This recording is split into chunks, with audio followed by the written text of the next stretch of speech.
감사드립니다. 오늘 우리 함께 살펴볼 하나님의 말씀, 오늘은 신약성경 베드로전서 4장 말씀. 자, 우리 같이 함께 12절, 13절 같이 천천히 읽겠습니다.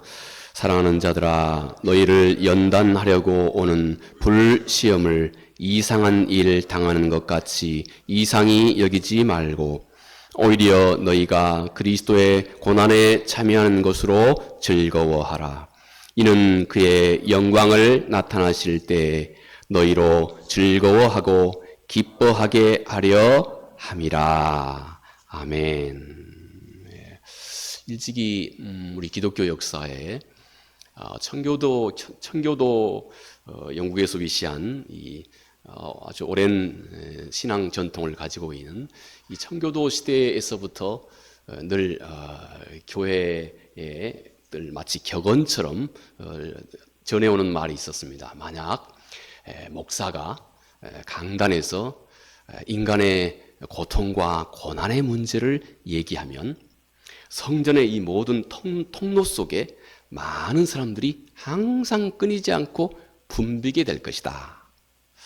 그 말은 모든 사람은 고통과 고난의 문제에 있어서 한 사람도 예외가 없이 이 세상 속에서 고난과 고통의 문제는 항상 모든 사람에게 절실한 문제가 되어 있다 하는 것입니다.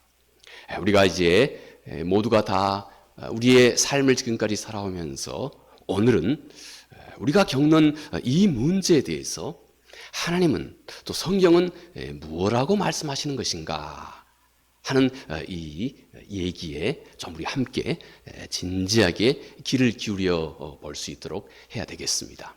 우리 그동안 몇 주에 거쳐서 우리 세상의 모든 사람들이 가지고 있는 매우 근본적인 어떤 그 의문점, 궁금한 점이 무엇인지를 그 순서대로 저희들이 함께 생각해보고 그리고 거기에서 하나님의 말씀 우리 함께 살펴보고 있죠. 우리 가장 먼저 자기 자신의 존재에 대해서 우리 인간은 매우 궁금해하는 존재라고.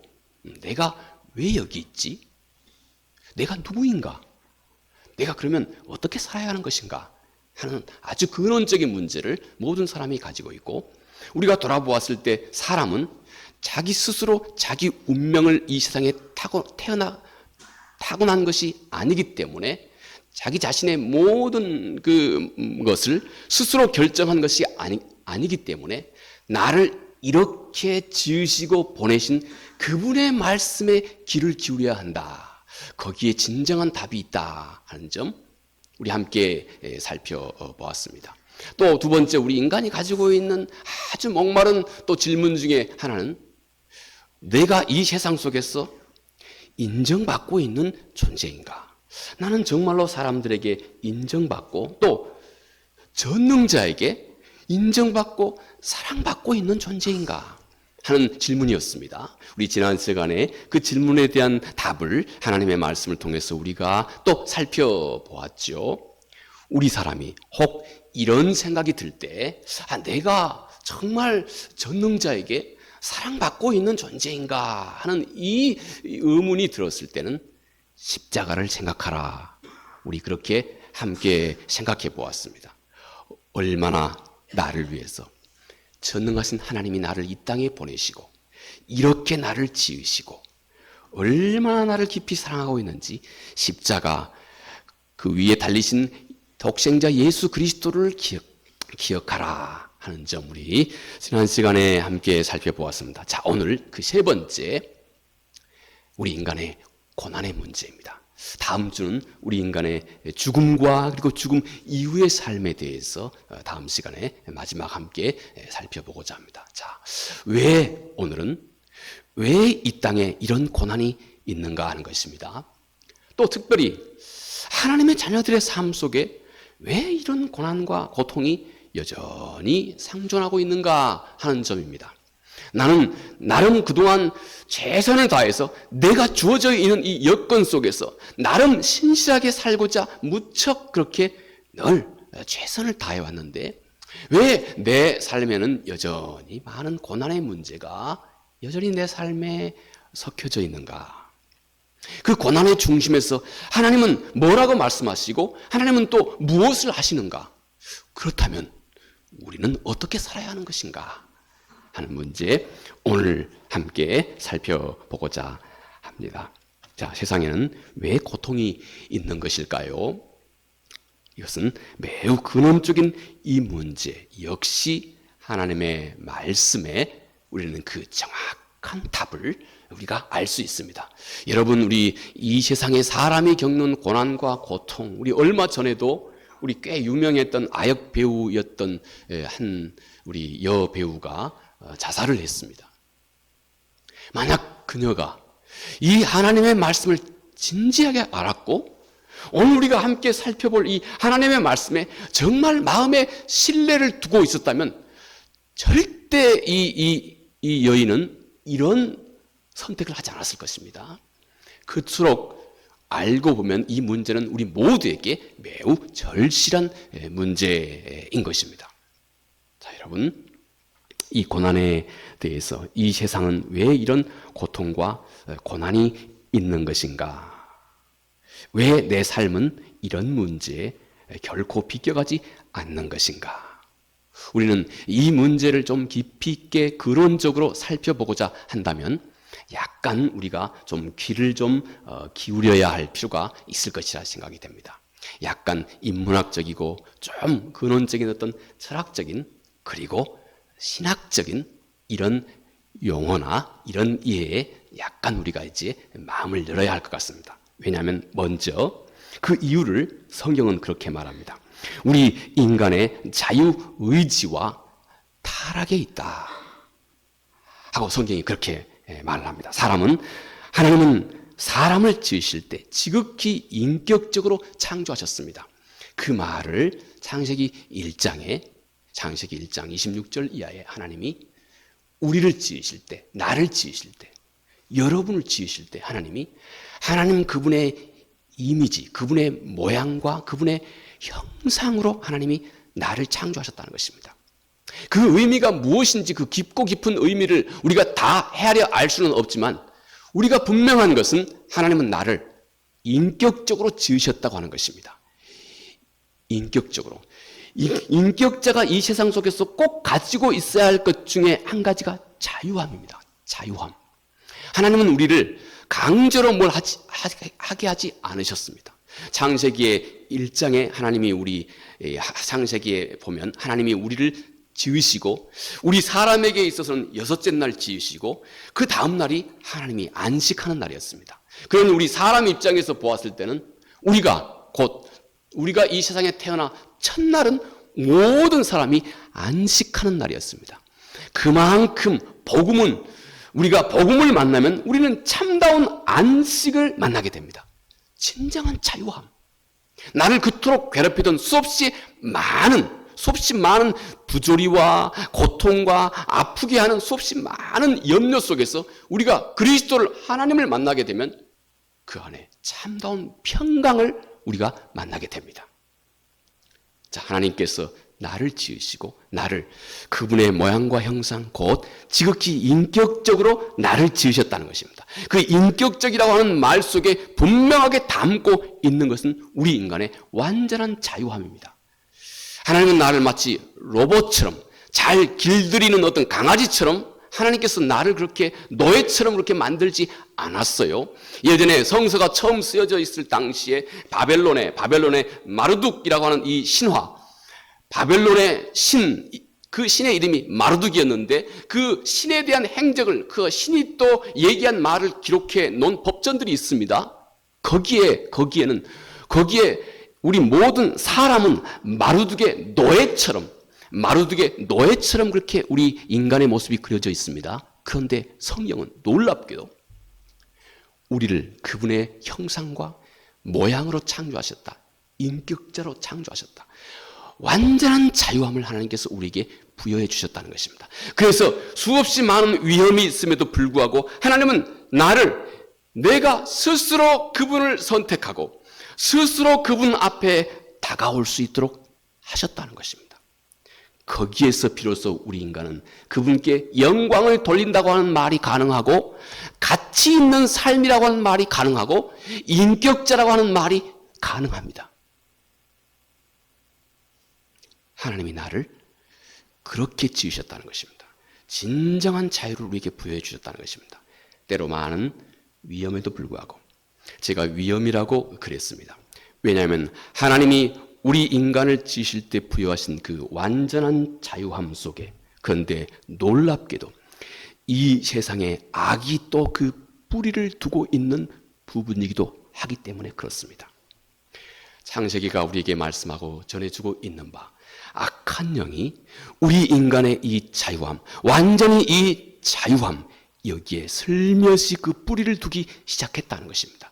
그래서 우리 인간의 그 자유함으로 내가 스스로 자유하게 하나님의 말씀을 순종하고, 그래서 내 삶이 참으로 가치 있고 영광스러운 삶이 되도록 하나님께서 나를 그렇게 지으셨는데, 그 자유함 속에 악한 자가 그 자유함으로 또 그분의 말씀을 거역할 수 있는 씨앗을 심어두었다는 것입니다.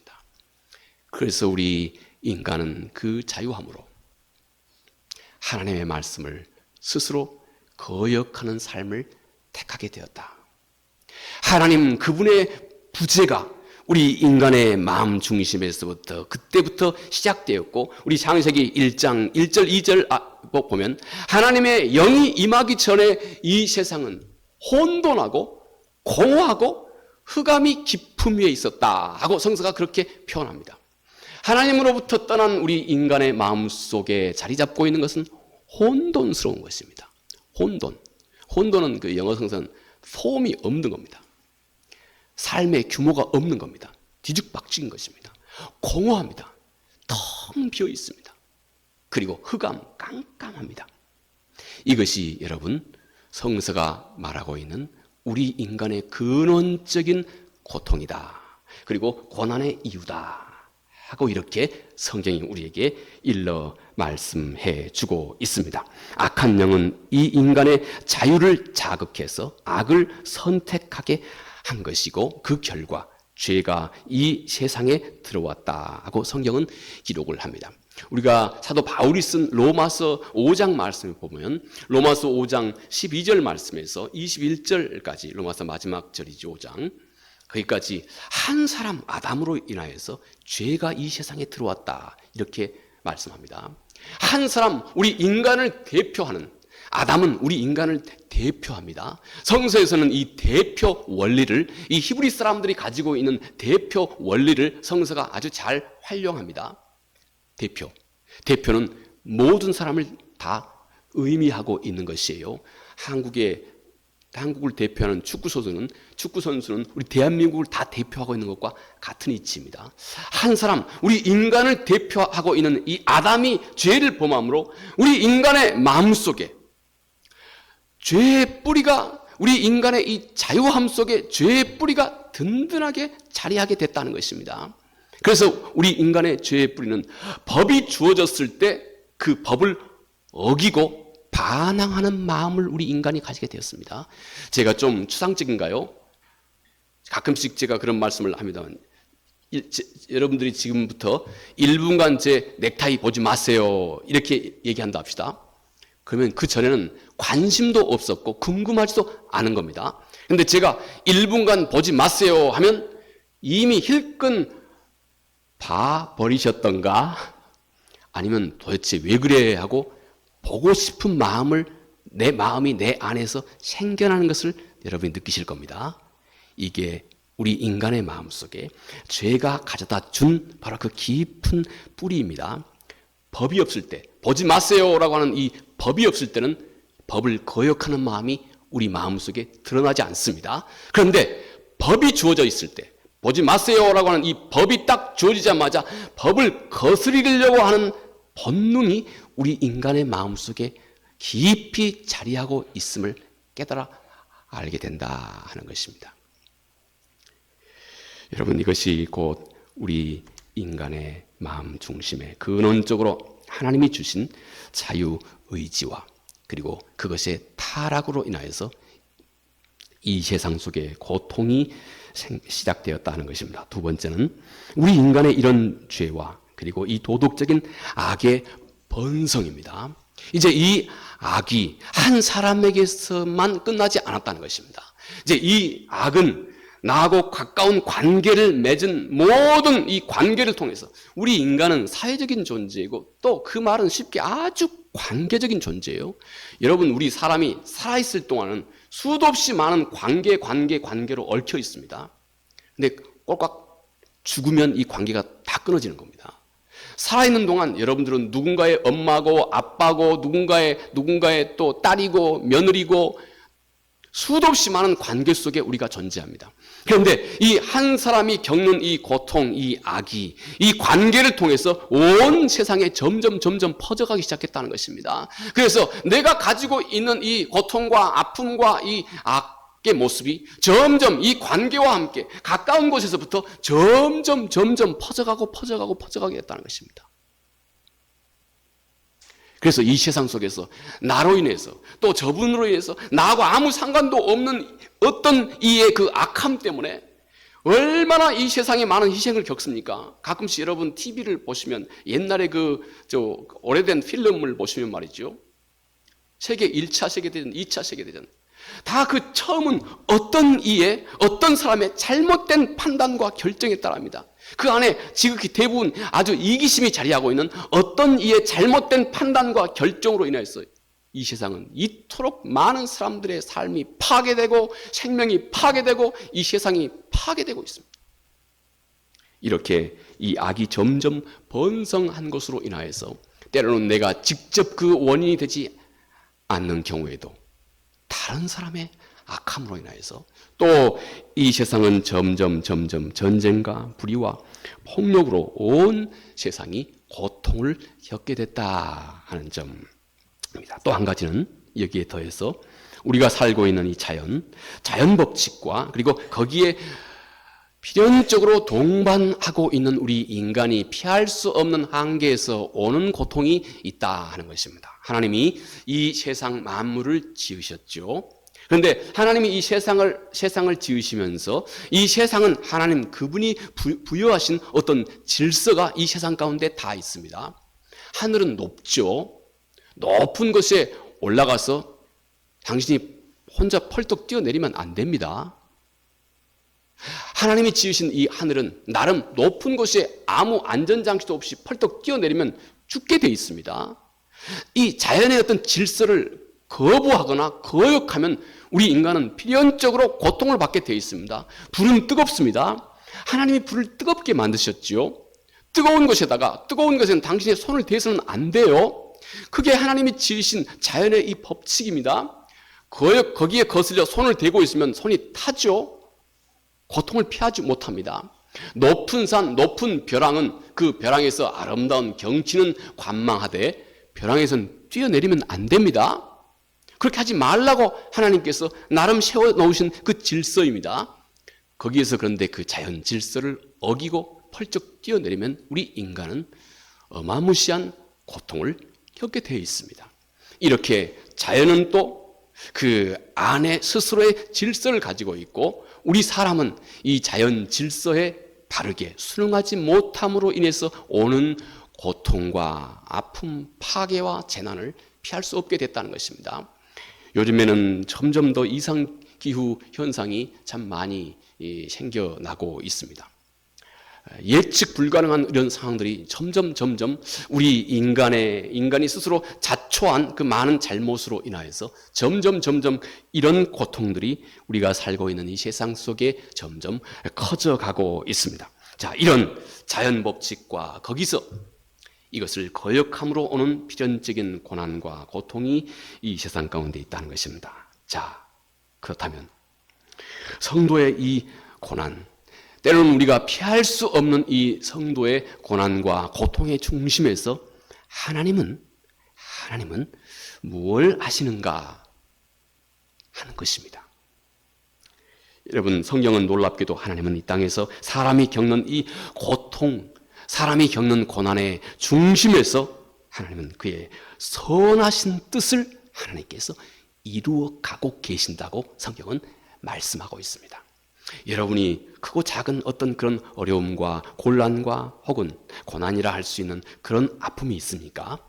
우리는 바로 이 속에서 역사하고 계시는 이 하나님을 우리는 꼭 믿음으로 굳건하게 붙들고 계셔야 합니다. 믿음으로. 왜냐하면 성경은 그렇게 말씀합니다. 하나님은 우리 하나님의 자녀들이, 그리고 그를 바라보고 그를 신뢰하고 있는 하나님의 자녀들이 겪는 모든 고난의 중심에서 하나님은 그의 선하신 역사를 하나님께서 이루어 가고 계신다고 하는 것입니다. 이것이 우리에게 아주 놀라운 복음입니다. 복된 소식이다 하는 것입니다. 하나님의 자녀들에게 있어서 그러므로 고통은 단순히 형벌이나 불행이 아니라고 하는 사실을 이제 우리가 분명히 해야 됩니다. 오히려 하나님의 그 선하신 섭리를 때로는 우리가 불가항력적으로 겪는 이 일에서조차 때로는 이 일과 함께 하나님은 더 빨리 하나님 그분의 선하신 섭리를 이 중심에서 하나님께서 이루어 가고 계시기 때문에 그렇습니다. 그분의 전능자의 손에는 우리 사람이 겪는 고난조차도 그분의 선하신 뜻을 이루는 도구가 되고 있다고 하는 것입니다.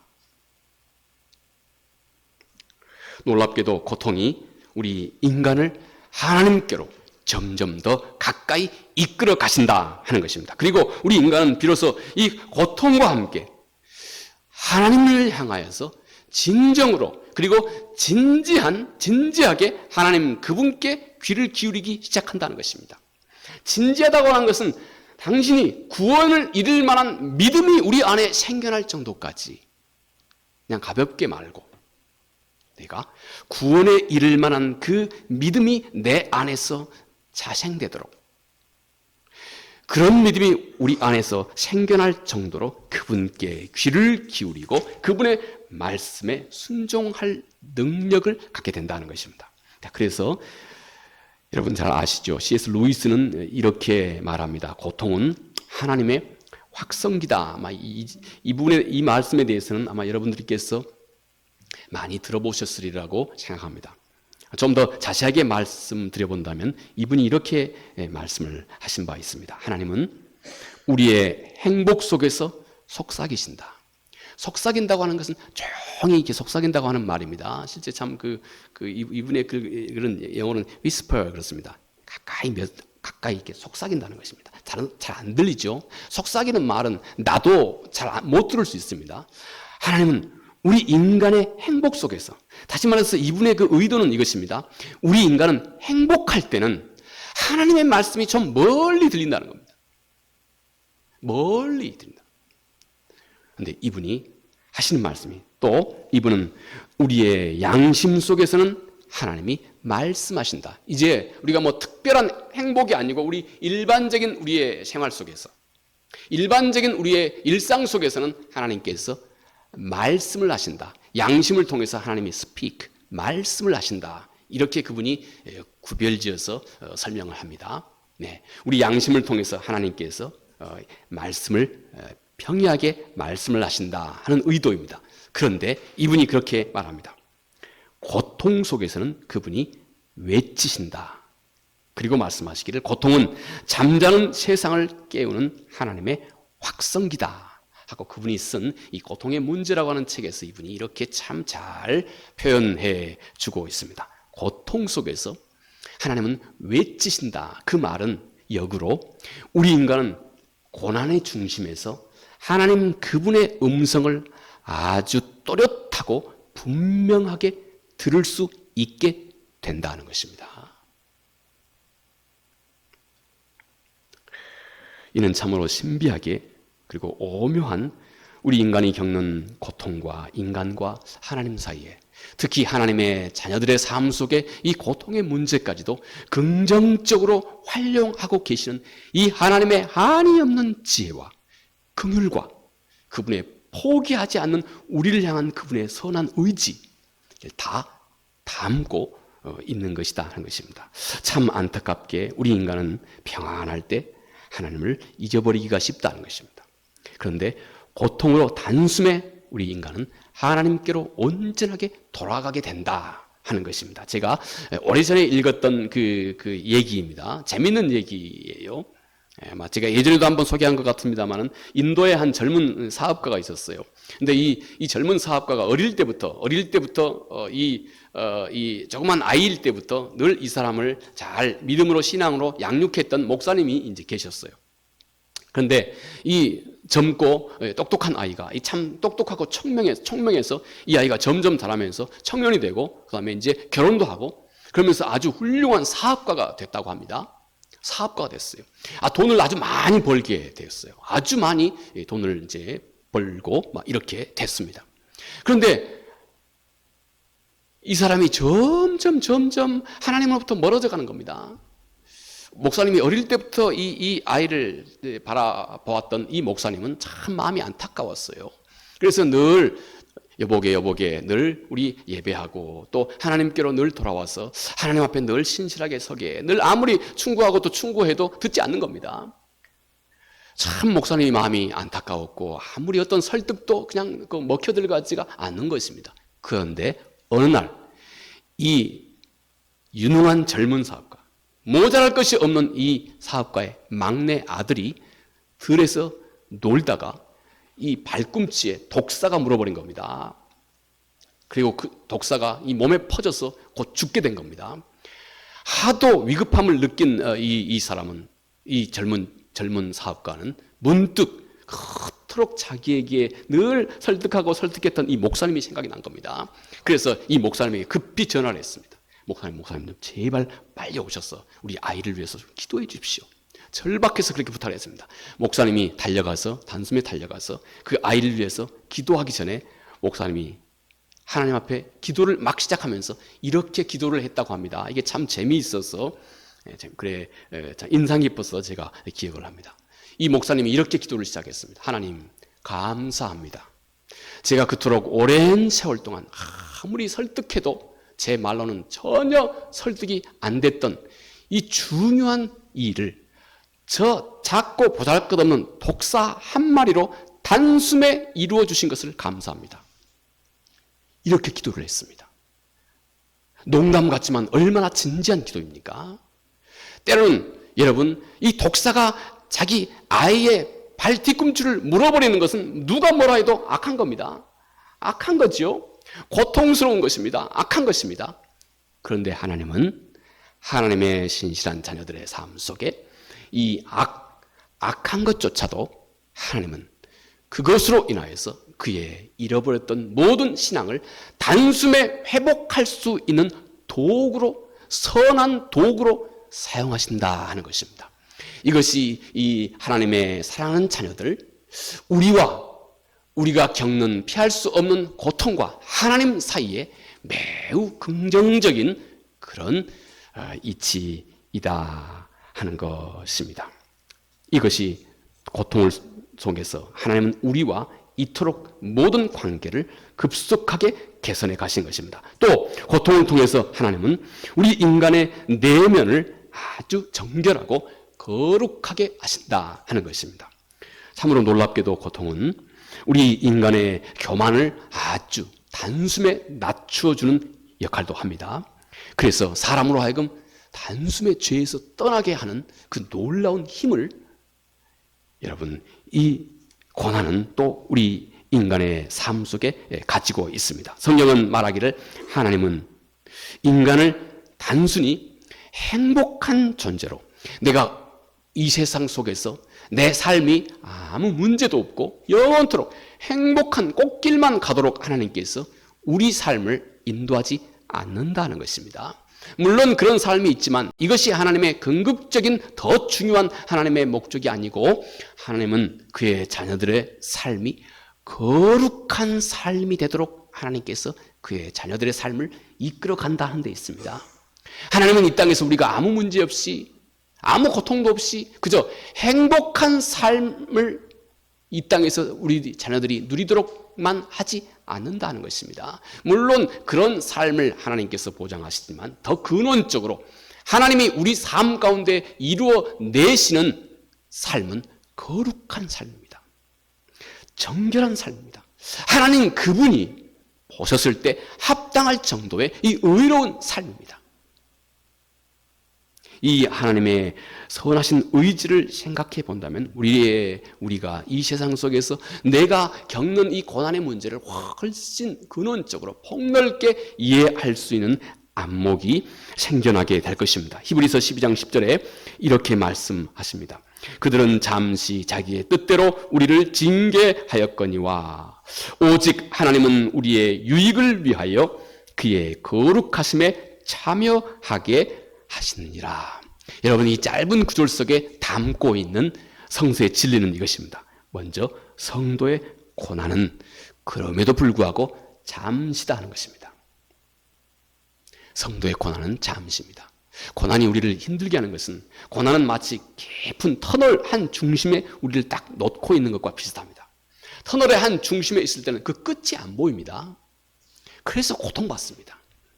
이 고난이 언제 끝날까? 그 끝이 안 보이기 때문에 우리 인간은 우울증에 빠집니다. 여러분, 우리 사람이 겪는 우울증은 대부분 이게 끝이 보이지 않아서 생기는 질병입니다. 내가 이건 충분히 다룰만 하겠다 하고 가능성이 보이면 우울함에 빠지지 않는다고 그럽니다. 근데 우울함에 빠져들어가는 것은 끝이 안 보이는 겁니다.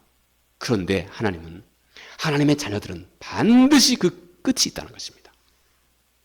고난은 잠시라고 하는 사실을 고난의 중심에 있을 때 하나님의 자녀들은 꼭 기억해야 한다는 것입니다.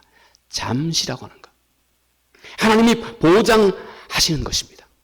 또 하나님은 결국 그것을 통해서 우리의 유익이 되도록 하신다고 하는 것입니다. 이것이 히브리서 12장 10절에 담고 있는 내용입니다. 하나님은 이 고난을 결국 그를 바라보고 또 그를 신뢰하고 있는 하나님의 자녀들의 삶 속에서 유익을 창조해 낸다는 것입니다. 물론 그 유익이 무엇인지 우리는 평생, 우리가 죽을 때까지 그 하나님께서 그것과 함께 내 안에서 이루어 놓으신 그분의 은혜는 우리가 다 헤아리지 못할 수도 있습니다. 그런데 이것이 곧 우리의 유익이다 하는 것입니다. 세 번째, 가장 큰 유익은 성도는 고통과 함께 하나님의 그 거룩하심에 우리가 참여하게 하셨다 하는 것입니다. 고통은 우리가 이 땅에 서서 천국을 바라볼 줄 아는 사람으로 만들어줍니다. 고통은 우리가 이 세상의 허망함을 내가 진지하게 깨달아 알게 하고 이 세상의 문제를 사랑하면서도 그것에 깊이 빠져들지 않도록 해주는 영적인 안목을 주는 것입니다. 그래서 고통은 이 세상의 문제에 우리가 이제부터는 충실하며 최선을 다하되, 그러나 이 세상의 문제에 내가 온전히 지배돼 버리지 않고, 그래서 이 땅에 서서 천국을 바라볼 줄 아는 사람이 되게 만들어주는 것. 여러분, 그것이 곧 성도의 삶 속에 고난의 문제라는 것입니다. 그래서 사도 바울은 로마서 8장 18절에 현재 고난은 장차 우리에게 나타날 영광과 비교할 수도 없도다, 이렇게 말씀합니다. 자, 그러면 마지막, 우리는 이 고통을 어떻게 이해하고 어떻게 극복해 나가야 할까요? 물론 우리가 그동안 함께 나눴던 이 말씀 속에서도 그 많은 방향을 우리가 넉넉히 알았으리라 생각합니다. 자, 그러나 우리가 이 고통을 어떻게 이해하고, 그리고 그 고난의 자리에서 어떻게 이 고난을 이겨가야 하는지 좀 구체적으로 몇 가지 살펴보도록 하겠습니다. 먼저는 여러분, 우리가 이 고난의 중심에 있을 때는 하나님의 선하신 섭리를 깊이 신뢰하는 것입니다. 하나님 그분의 선하신 뜻을 우리가 깊이 신뢰하는 것입니다. 이것이 아주 중요합니다. 이것이 또 세상 사람과 다른 그리스도인만이 가지고 있는 믿음의 내용이기도 합니다. 하나님은 우리를 이런 사람으로 만들어서 이 세상의 모든 고난이 결국 나에게 긍정적인 역할을 하도록 만들어 갔습니다. 우리는 고난의 중심에 있을 때 가장 먼저 하나님 그분의 선하신 의지와 뜻과 섭리를 분명하게 신뢰하는 것입니다. 욥은 모든 것을 다 잃었을 때에도 근원적으로는 그는 하나님을 원망하지 않았습니다. 그리고 진심으로 하나님을 신뢰하는 이 믿음을 욥은 잃어버리지 않았습니다. 물론 자기의 생리를 저주하기도 했습니다. 아이고, 내가 좀 안 태어났으면, 우리 어머니 아버지가 함께 남편과 아내가 되지 않았으면 내가 이 땅에 낳지 않았을 것을. 그렇게 자기 자신의 모습을 한탄하고 탄식하기는 했지만 욥은 끝까지 하나님 그분의 선하신 의지와 뜻을 진심으로 신뢰하고 있었습니다. 고난의 중심에 있을 때 우리가 흔들림 없이 신뢰해야 할 한 가지, 여러분, 하나님의 말씀. 늘 이 말씀이 아주 대표적이라고 생각이 됩니다. 로마서 8장 28절 여러분 잘 아시지요?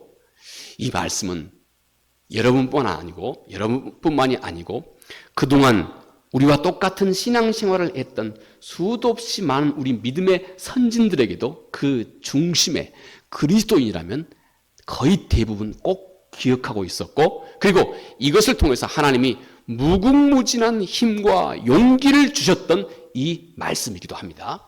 잘 아시는 로마서 8장 28절 말씀, 이 내용입니다. 우리 함께 읽어보겠습니다. 시작. 우리가 알거니와 하나님을 사랑하는 자, 곧 그의 뜻대로 부르심을 입은 자들에게는 모든 것이 합력하여 선을 이루느니라. 아멘.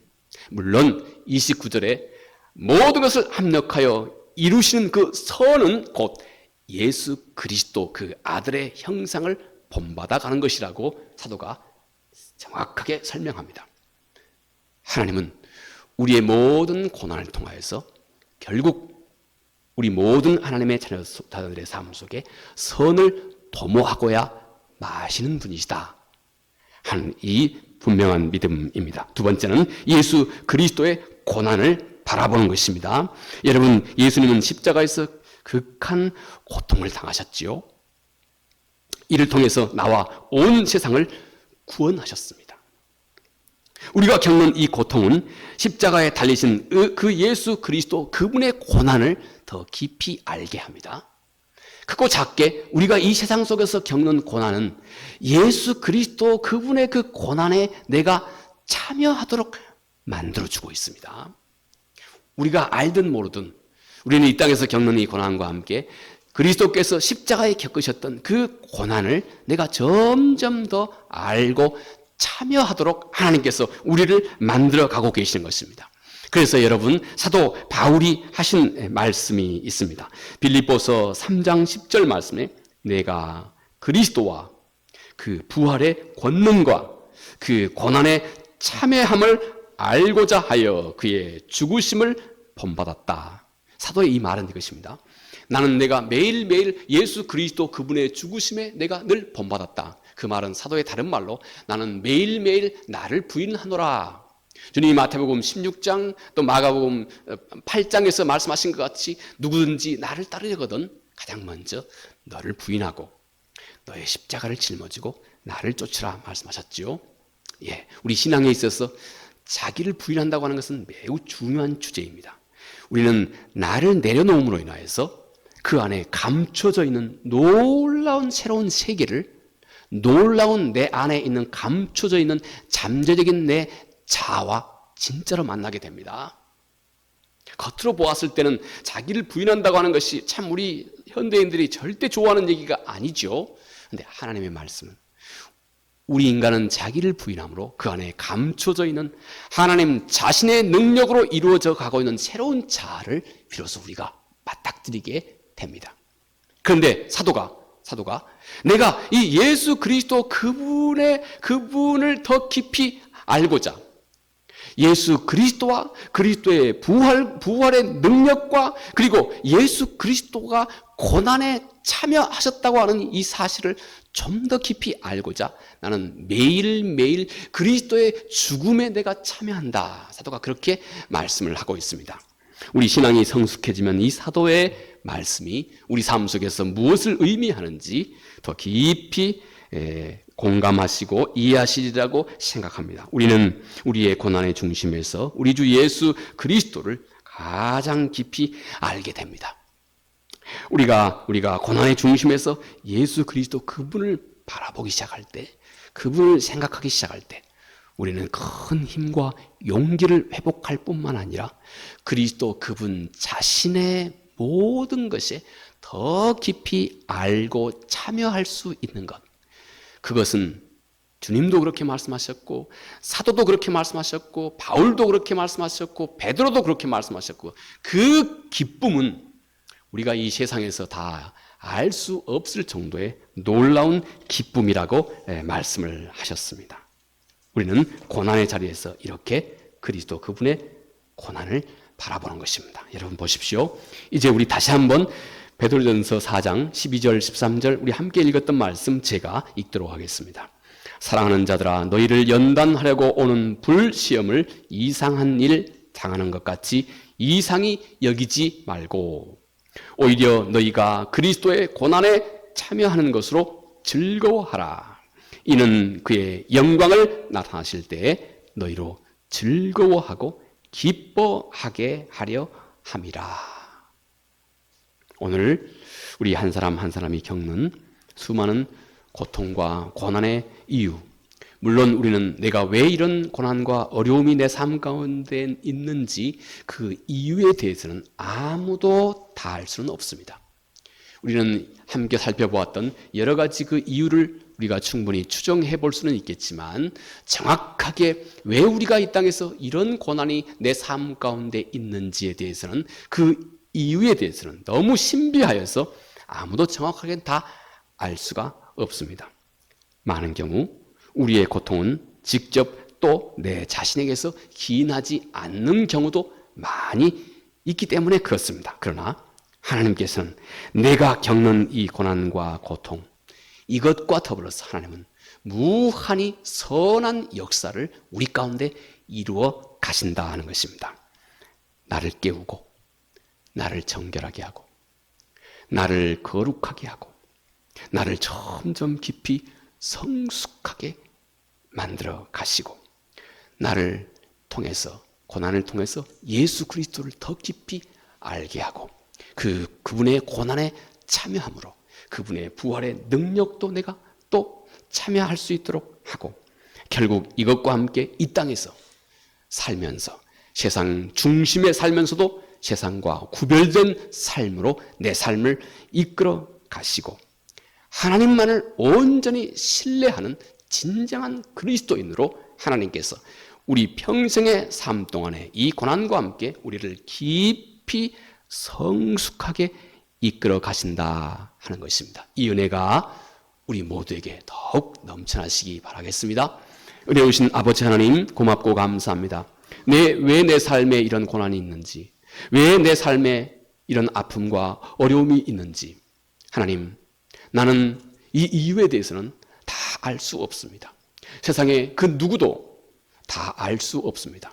그러나 성경은 하나님께서 사랑하는 자녀들의 성도의 하나님의 아들과 딸 우리의 삶 속에서 이 고난과 함께 얼마나 놀랍고 고귀한 역사를 하나님께서 이루어 가시는지 이 일에 대해서 우리가 눈이 활짝 열리도록 하고 있습니다. 고난과 함께 하나님께서 우리 안에 이루어 가시는 전능자의 손길을 선을 창조해 내시는 전능자의 손길을 깊이 신뢰하고 이제는 앞으로 우리 삶 가운데 어떤 어려움이 있다 할지라도 결코 이로 인하여서 낙심하지 않고 오히려 이 안에서 하나님의 은혜를 더 풍성하게 이것으로 인하여서 경험하고 누릴 수 있도록 은혜를 베풀어 주시옵소서. 예수님 거룩하신 이름으로 기도합니다. 아멘.